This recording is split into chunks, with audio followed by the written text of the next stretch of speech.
Muito obrigada, professor Reginaldo, inclusive pelo respeito ao tempo. A gente consegue avançar. Agora vamos ao respeito ao tempo. Nós vamos ao último expositor, o mestre Hélio Tabosa de Moraes. Eu quero, antes do mestre Hélio falar, dizer que depois que ele falar, eu vou ler uma contribuição que chegou à nossa comissão do mestre, hoje por escrito, do mestre Falcão. E também, para que nós possamos ouvir mais ainda, eu vou quebrar o protocolo. O regimento do Senado não permite a audiência pública entre os expositores e os senhores e senhoras senadores. Mas eu gostaria de poder quebrar um pouco esse protocolo e vou propor que nós possamos ouvir 4 pessoas que queiram se inscrever pelo tempo de 5 minutos. Se houver, eu aí farei a inscrição na mesa. Tá bom? Muito obrigada. Com a palavra, mestre Hélio. Bom dia, doutora senadora Lídice da Mata, meus companheiros de mesa e meus camaradas presentes da capoeira. Eu queria iniciar com um rápido e breve histórico a meu respeito para que tenhamos um conhecimento que pude ter feito pela capoeira. Comecei em 1964, então já vão os seus 50 anos. Até na mesa aqui, poucos têm essa idade.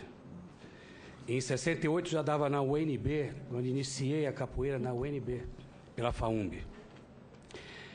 Na década de 70, eu fui chamado para coordenar o Jogo Estudantil Brasileiro, o JEBs. E primeira vez que a capoeira ia entrar para uma competição. Antes, ela era só a competição brasileira, através da Confederação Brasileira de Pugilismo, que para o capoeirista foi muito nociva. Nós sofremos muito com o sistema de regulamentação, a forma como a gente tinha que competir, e isso trouxe para nós, capoeiristas, até um desaprendizado da capoeira. Se a gente estava treinando para galgar, alcançar um êxito nesses propósitos da Confederação Brasileira de Pugilismo. Mas, surpresa minha, eu teria que coordenar o primeiro JEBs ainda sob a regulamentação da Confederação Brasileira de Pugilismo. Então, eu me neguei, não quis participar. E primeira competição do JEBs foi um caos, a ponto de quase tirarem a capoeira imediatamente de ser uma modalidade de competição. Me chamaram de novo, eu fui e consegui fazer um regulamento em que o capoeirista tinha condição de jogar numa roda. E o que eu pretendia com isso? Como julgá-los? Eu trouxe exatamente diversas facetas que tem a capoeira nas pessoas representativas da época, que era João Pequeno pela Angola, Paulo dos Anjos, mestre João Pequeno, mestre Paulo dos Anjos, mestre Ezequiel, já representando o mestre Bimba, que é a regional, e o mestre Tapuã, os 2 alunos de mestre Bimba. Os outros 2 tinham segmento da Angola. E nós tivemos que fazer uma competição em que tinha que abranger esses 2 tipos de jogo, de vertente da capoeira. Já era ali uma forma da capoeira se apresentar na sua diversidade.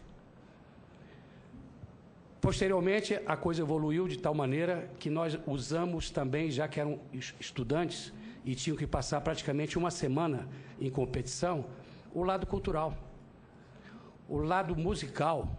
Tudo isso fazia parte do contexto para saber qual a equipe, qual o estado que venceu aquela competição. E foi modelo para os outros esportes que nunca tiveram esse tipo de comportamento terem que fazer. Trazer uma pesquisa dos seus estados, do esporte que praticava. Então, foi um modelo que aconteceu. Eu trago isso, mas para trazer esse histórico e esse reforço, o que é a capoeira nesse contexto. E para dizer que eu não tenho essa representatividade de estar aqui hoje sentado. Tenho meus 50 anos de capoeira, mas eu acho que essa representatividade é o que acontece na capoeira, é oral. A comunidade acaba aceitando você e ela te permite. Ela não te autoriza, ela te permite. Por enquanto, eu estou permitido a falar sobre ela aqui nessa mesa. E por isso, com essa chance que a senadora trouxe para si de responsabilidade desse projeto da PL 31, já que tem esse espírito capoeirista, desde a neta, parece, eu venho também, falando por último, como um capoeirista, que vocês estão aí esperando talvez de mim, nesse posicionamento de resistência, já que a capoeira nasceu da resistência. E me desculpem os companheiros que estão abraçando esse projeto, mas eu tenho também uma certa resistência para ele. Eu vejo que, já de início, apesar do discurso bonito, do texto, ele está mais preparado no quesito da outras providências, não do problema do capoeirista. Onde enfatiza no texto o atleta profissional que o Esquisito, mestre Esquisito, que já levantou essa questão, e eu também fiquei preocupado. Atleta profissional de capoeira. Nós somos capoeiristas, nós somos mestres, nós somos praticantes. Quando joga para esse texto atleta profissional, a gente, na mesma hora, remete para a luta que tem em voga agora, aí, que é o MMA, luta de combate. E são poucos capoeiristas, nesse contexto, que foram para lá. Mas já estão nos representando lá. Mas que isso sirva como a lei que vai direcionar para nós esse sistema, acho difícil. A lei mesmo, no seu sentido, já fala muito pouco em relação à capoeira. No seu primeiro artigo, ele diz: a proposição determina que seja reconhecida a prática de capoeira como profissão, na sua manifestação como dança, competição e luta. Só. Logo em seguida, já joga para o artigo 2, que estabelece que será considerado atleta profissional, nos termos do capítulo 5º da Lei 9.615. Então, a gente tem que ficar com uma ginga, com um pé atrás nesse sentido. Eu vejo que, quando eles fazem esse sistema, você vai me desculpar, meu companheiro, é uma tendência a vincular a Confederação Brasileira de Capoeira. Não tenho nenhuma queixa, nem também nenhum conhecimento mais próximo da Confederação Brasileira de Capoeira, porque eu, nesses 50 anos de capoeira, não me filiei. Mas não me filiei por uma questão pessoal, não estou criticando nenhuma entidade esportiva nesse sentido. Ela tem o seu papel, e esse aqui é do Senado. Ela tem seu papel dentro da capoeira, mas eu não me filiei nem quando era na Confederação Brasileira de Pugilismo. Mas quando vincula a entidade da Confederação, ficamos nós, como bem disse mestre Esquisito, engessados. Nós ficamos à margem de uma decisão, muitas vezes, mais política e que a gente não tem, nós capoeiristas sabemos disso, acesso. O COB, que é o Código Brasileiro de Ocupação, meu companheiro Alexandre disse que faz parte, mas realmente, ontem mesmo de noite eu entrei, são 199 títulos de mestres, feito pelo Código Brasileiro de Ocupação, mas de capoeira não tem. No substitutivo que entrou agora, que a gente teve conhecimento, bem em cima da hora, eu tenho uma outra preocupação. Aí lá vamos nós para a parte mais problemática, quando a gente sabe que o capoeirista, na sua ponta, ele está passando fome. Aquele mestre de periferia, aquele mestre que está lutando na sua sobrevivência e passando o seu saber, ele não tem essa capacidade econômica. Só quando, por exemplo, o IFAM vem e prestigia com alguns títulos, como foram feitos agora, do Viva Meu Mestre, aparecem esses mestres antigos, aparecem esses que estão necessitados. E isso é importante. Aliás, essa posição do IPHAN também eu fiquei muito favorável. Nós criamos, através deles, uma salvaguarda nesse sentido, de o foco virar mais para o lado da capoeira. Aí vem dos recursos para a capoeira. Isso é no substitutivo. As entidades que compõem a Organização Nacional da Capoeira aplicarão integralmente os recursos oriundos do poder público em ações fixadas nos incisos que trata o CAPT. Essa entidade. Não está explícito aqui. Essa entidade, a Organização Nacional da Capoeira, é quem? A Confederação? Pode ser? Eu não sei. Mas é uma força muito grande. Eu não sou contra. Eu só estou me posicionando como um capoeirista. Um capoeirista que, quando vocês têm esse tipo de debate, eles criam essa resistência para vocês e criam o problema. Mas o problema para nós resolvermos. Eu não estou aqui apenas só para derrubar o projeto de lei. Eu tenho aqui uma outra capa, que me chegou também.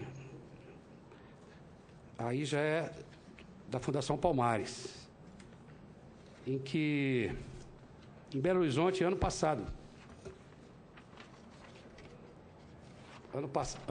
teve um ciclo de debate do Pro Capoeira, regulamentação, salvaguarda e incentivo à atividade da capoeira em Belo Horizonte, 28 de setembro de 2013. Eu só, para não discutir o assunto, eu trouxe só uma partezinha que considera atleta profissional o capoeirista que é remunerado pela realização de suas atividades. Estabelece que os mestres devem ser inscritos na Confederação Brasileira de Capoeira. São preocupações como o próprio meu aluno, mestre Esquisito, colocou, e que na ginga nós nos posicionamos, de certa forma, com a resistência, e sempre vão dizer que nós somos resistentes. Não é verdade.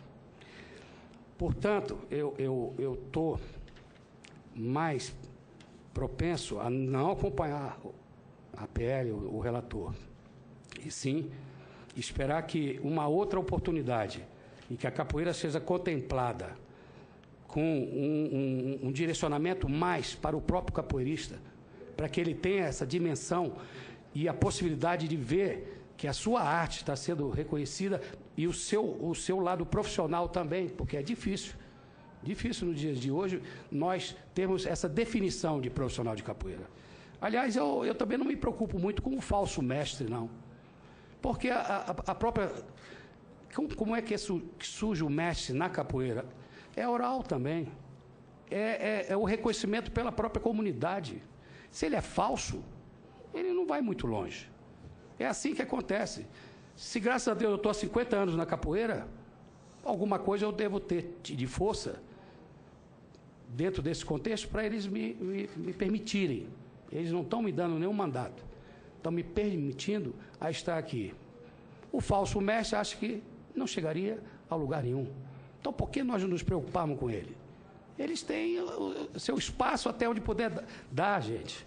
É mais um sobrevivente nesse país que precisa sobreviver cada vez mais. Então, eu agradeço. Desculpe se abordei temas que não seriam interessantes, mas para o capoeirista eu achei que fosse. Obrigado.